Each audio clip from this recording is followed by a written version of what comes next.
Hi, my name is Samantha Saldana, and today I'll be sharing a little information on the privacy and security of online health information. First, I'll be comparing two different health tools you'll be able to find on the internet with just Google. Then we'll look at three different popular health resources, and finally, we'll look at two different health portals. And at the end, I'll discuss a piece of academic literature as it relates to online health information. So let's get started. First off, I compared two different health tools, familydoctor.org and aarp.org. I found these both by just using Google, and the results seem pretty reliable. Both had a BMI calculator as well as a symptom checker, and both were really useful on both the websites, and were able to be used by anyone who accesses the websites, so that's pretty good.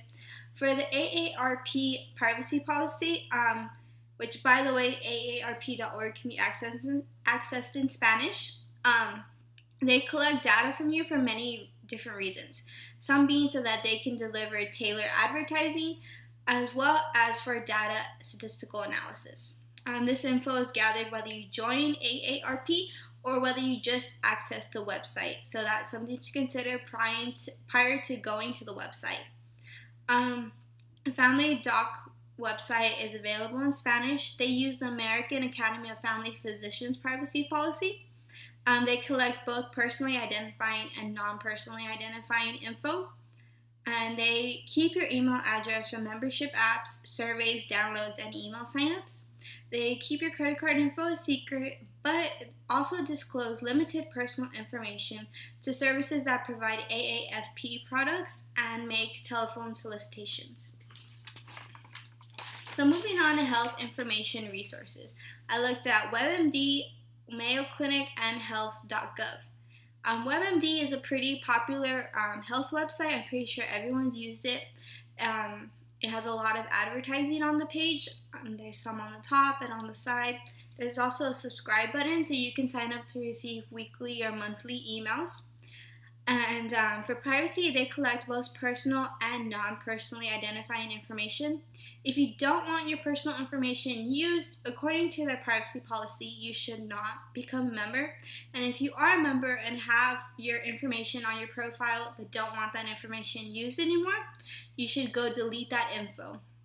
And you can also opt out of cookies so they won't collect information for third parties' websites.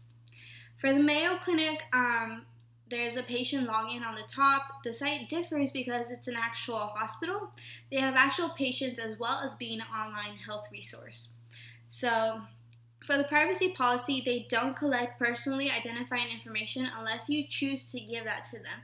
Should you fill out an appointment request, your personal info is only available to those within the Mayo organization, only to those who need it. So that's pretty good.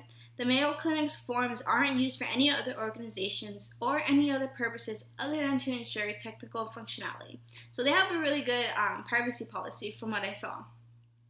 For health.gov, it's very accessible. It's available in 16 different languages. It's very easy to read and it has clear language. So for privacy policy, they don't collect any personal info unless you agree on the site to disclose that. Personal information isn't necessary to access the website. Some info is automatically collected, so this includes the date and time of your visit, what website connected you to their site, and what pages you visited after going to the website. So moving on to health portals, I compared Medline Plus and Cry St. Joseph's. Health portals are just online tools you can use to access your medical forms, see your prescriptions, make appointments, stuff like that. So for Medline Plus, they don't collect any personal information unless you choose to give it. They do collect non-personally identifying information for website uses, however. So this is just the date and time of your visit, what website you used to connect to their website, and what pages you visited. For Christ St. Joseph, the website states that it's required by law to maintain the privacy of your health information. I actually didn't understand a lot of the privacy information on their privacy policy, and so that's basically all I took away from their privacy policy.